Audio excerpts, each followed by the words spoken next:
नमस्ते, गुटन मॉर्गन, गुटन टाग, गुटन आबेंड। सो आपके हर टाइम के हिसाब से मैंने आपको नमस्ते किया है। तो आज जो टॉपिक हम सीखने वाले हैं या पढ़ने वाले हैं उस टॉपिक का नाम है आर्टिकल। जर्मन में देयर आर्टिकल बोला जाता है, इंग्लिश में हम बोलते हैं देयर आर्टिकल। इंग्लिश के हिसाब से बात करूं तो इंग्लिश में डेफिनेट और इनडेफिनेट आर्टिकल्स होते हैं। जर्मन में भी डेफिनेट और इनडेफिनेट होता है, लेकिन थोड़ा सा उसमें डिफरेंस है। तो क्या डिफरेंस है, इस टॉपिक पे आज आगे चर्चा करते हैं और सीखते हैं कि आर्टिकल्स को आप अच्छे से कैसे यूज कर सकते हैं। तो टॉपिक है आपका देयर आर्टिकल, ठीक है। जर्मन में देयर आर्टिकल बोला जाता है और आर्टिकल को मैं क्लासिफाइड कर रहा हूं यहाँ पे डेफिनेट और indefinite article. Definite and indefinite. Definite को जर्मन में बोलते हैं बेस्टिम्ड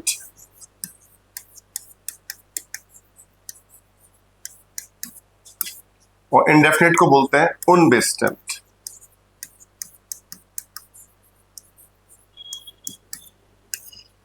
क्लियर? मैंने यहां पे आर्टिकल को क्लासिफाइड किया डेफिनेट में एंड इनडेफिनेट में। डेफिनेट का मतलब बेस्टिम्ड और इनडेफिनेट का मतलब उनबेस्टिम्ड। क्लियर? अब मैं वापस से यहां पे क्लासिफिकेशन कर रहा हूं डेफिनेट आर्टिकल का और इनडेफिनेट आर्टिकल का। डेफिनेट को हम वापस से 3 पार्ट में डिवाइड करते हैं, यहां पे क्लासिफिकेशन कर रहे हैं उसका। देयर, डी एंड दास। तो जैसे संस्कृत में आपने पढ़े होंगे 3 तरह से क्लासिफिकेशंस होते हैं आर्टिकल्स के, पुल्लिंग, स्त्रीलिंग और नपुंसकलिंग। ऐसे ही जर्मन में भी आर्टिकल को 3 पार्ट में बांटा गया है, 3 भागों में विभाजित किया गया है, देयर, डी और दास। देयर का मतलब है मस्कुलिन के लिए आएगा ये आपके, डी आपके फेमिनिन के लिए आएगा और दास आपका नॉइट्रल या नॉइट्राल, जर्मन में उसको नॉइत्रुम बोलते हैं, नॉइत्रुम के लिए आएगा। क्लियर? तो देयर फॉर पुल्लिंग मस्कुलिन, डी फॉर फेमिनिन स्त्रीलिंग, दास फॉर नॉइत्रुम नपुंसकलिंग बोल सकते हो आप हिंदी में। तो एक इंटरेस्टिंग चीज यह है कि इन तीनों का मतलब द ही होता है। डेफिनेट जैसे बोला गया, डेफिनेट में इंग्लिश में हम द यूज करते हैं, जर्मन में देयर, डी, दास यूज होता है, उनका मतलब भी द होता है। लेकिन देयर, डी और दास आपके नाउन के टाइप को बताते हैं कि वो नाउन आपका किस टाइप का है, मस्कुलिन है, फेमिनिन है या नॉइट्रल है, या जर्मन में उसको नॉइट्रिम बोला जाता है। ठीक है, अब मैं वापस से इनडेफिनेट आर्टिकल को क्लासिफिकेशन कर रहा हूं। ये भी 3 पार्ट में हम डिवाइड करेंगे, भागों में बांटेंगे इसको। आइन, आइने एंड आइन। सो देखिए, आइन फॉर मस्कुलिन, आइने फॉर फेमिनिन एंड आइन फॉर नॉइट्रो। तो इंपॉर्टेंट चीज ये देखिए कि देयर के लिए हम आइन यूज करेंगे, डी के लिए आइने यूज करेंगे एंड दास के लिए हम लोग आइन यूज करेंगे। हम इनको कनेक्ट कर देते हैं जिससे आपको समझने में आसानी होगी, राइट? तो एक चीज इंपॉर्टेंट ये है यहां पे कि आइन और आइने का मतलब ए और एन होगा इंग्लिश के हिसाब से। हिंदी में बोलो तो एक के लिए हम आइन यूज करेंगे या फिर आइने यूज करेंगे। मस्कुलिन के लिए और नॉइट्राल के लिए हम लोग आइन यूज करेंगे, फेमिनिन के लिए हम लोग आइने यूज करेंगे। तो ये गलती नहीं करनी है। अब मैं कुछ एग्जांपल आपको देके बताता हूं, तो ये चीज क्लियर हो गई डेफिनेट और इनडेफिनेट में क्या फर्क है। ठीक है, अब एग्जांपल से समझने की कोशिश करते हैं। जैसे हिंदी में, सॉरी जर्मन में फादर को हम बोलते हैं देयर फाटर, देयर फाटर। एक चीज और ध्यान देनी है, नाउन हमेशा कैपिटल लिखा जाता है। जर्मन में नाउन का फर्स्ट लेटर कैपिटल रहेगा, राइट? जैसे यहां मैंने फाटर लिखा है तो फाटर का वी यहां पे मैंने कैपिटल लिखा है। तो जब भी आप नाउन लिखें सेंटेंस में आपको उसको कैपिटल ही लिखना है। अगर आपने स्मॉल लिख दिया तो this is a grammatical mistake. ठीक है, तो देयर फादर, तो देयर यहां पे क्या रिप्रेजेंट कर रहा है, उस आपके नाउन की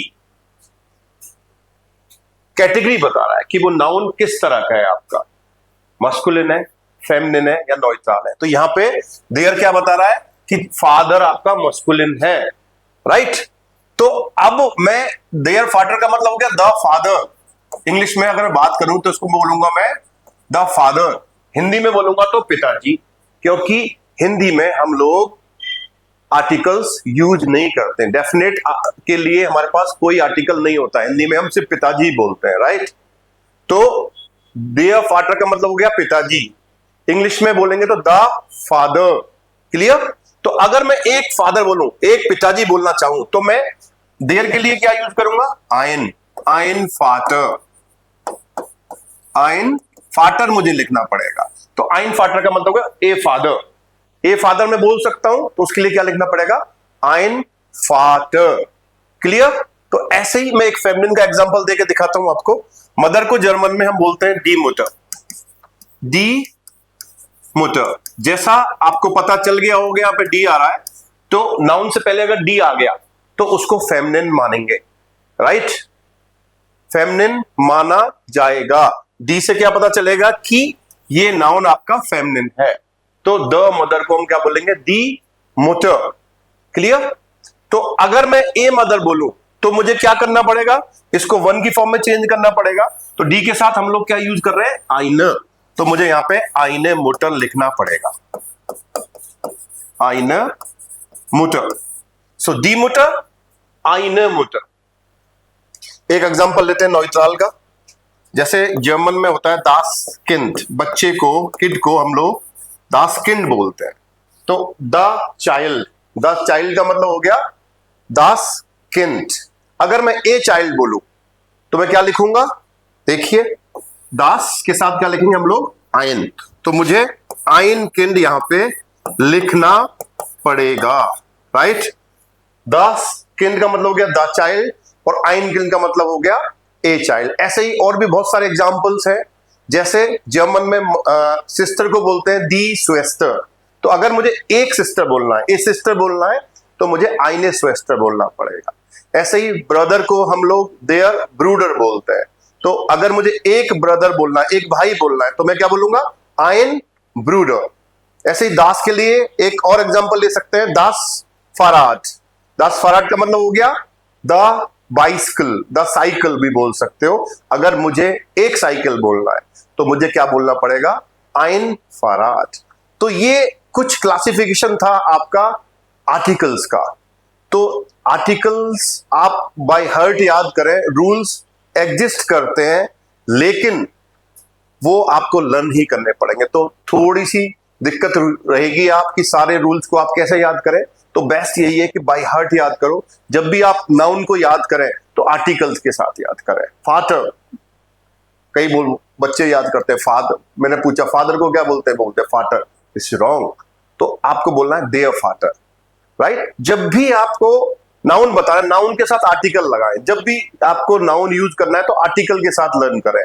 this is the best way, ये सबसे बेस्ट तरीका हो सकता है दिल से याद करने का। मदर दी मुटर, किन दास किन, ब्रदर देयर ब्रूडर, सिस्टर दी स्वेस्टर, डॉटर डी डॉक्टर, पेंसिल को जैसे जर्मन बोलते हैं देयर ब्लाइस्टिफ्ट, पेन जो आपका इंक पेन होता है उसको बोलते हैं देयर फ्यूलर, मोबाइल को दास हिंदी, या कंप्यूटर को देयर कंप्यूटर, लैपटॉप देयर लैपटॉप। तो ऐसे बहुत सारे हजारों आपके नाउन्स हो सकते हैं, उनको आप ऐसे दिल से याद करें। डेली ट्रिक यही दूंगा मैं आपके लिए, टिप यही है याद करने की आपको, कि उनको बाय हार्ट याद करें। और आप एक लिस्ट बनाओ कि मुझे आप 10 नाउन याद करना है, तो उनको आर्टिकल के साथ लर्न करो डेली। एक फ्लैश कार्ड भी आप बना सकते हो, यही टिप है, और कोई तरीका नहीं है। उनको मेमोराइज करो, 2-3 बार रिवाइज करो, एक बार दिन में 3 बार कम से कम। और जब सोने से पहले रात को आप उनको सोचो, उनको स्मरण करो कि मैंने आज कौन कौन से नाउन याद किए थे, राइट। तो देखो आपको कितने याद हैं। अगर आपने 10 नाउन याद किए और 10 नाउन आपको याद आ रहे हैं, इसका मतलब ये होगा कि आपको वो नाउन याद हो गए, क्लियर। तो जब सुबह अगले दिन आप उठेंगे, है ना, जब आपकी नींद खुलेगी और जब आप सोचेंगे यार कल मैंने कौन कौन से नाउन याद करे थे, तो वो नाउन मैं 100% गारंटी के साथ कह सकता हूं वो आपको याद होंगे, क्योंकि जब उन अच्छी स्मृतियों के साथ आप सोओगे रात को तो 100% वो वर्ड्स वो आपके कहीं ना कहीं ख्यालों में रहेंगे, राइट। और जब अगले दिन आपकी नींद खुलेगी तो वो आपको याद होंगे, आप सरप्राइज करेंगे, आपको बड़ा आश्चर्य होगा, यार मेरे को याद कैसे हो गए यार, ये तो मेरे एक दिन में याद हो गया। तो एक तरीका है, तो आपको अपने आप पे विश्वास करना पड़ेगा। सबसे पहली अच्छी बात यह है, विश्वास करो अपने आप पे कि आप कर सकते हो, तभी सब कुछ हो पाएगा, राइट। तो मैं एज ए टीचर यही कह सकता हूं, आप बाय हार्ट याद करें।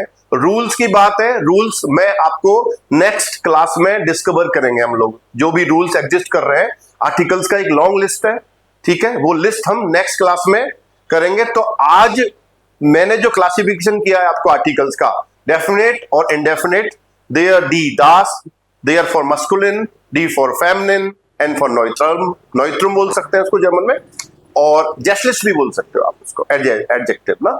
और वन वाली फॉर्म में बात करें, इंग्लिश में ए और एन होता है, तो जर्मन में आइन, आइने, आइन में उसको हम डिवाइड करते हैं। तो इतना ही है आज की क्लास में। तो नेक्स्ट वीडियो जो आएगा उसमें हम लोग आर्टिकल रूल्स पे बात करेंगे, क्लियर।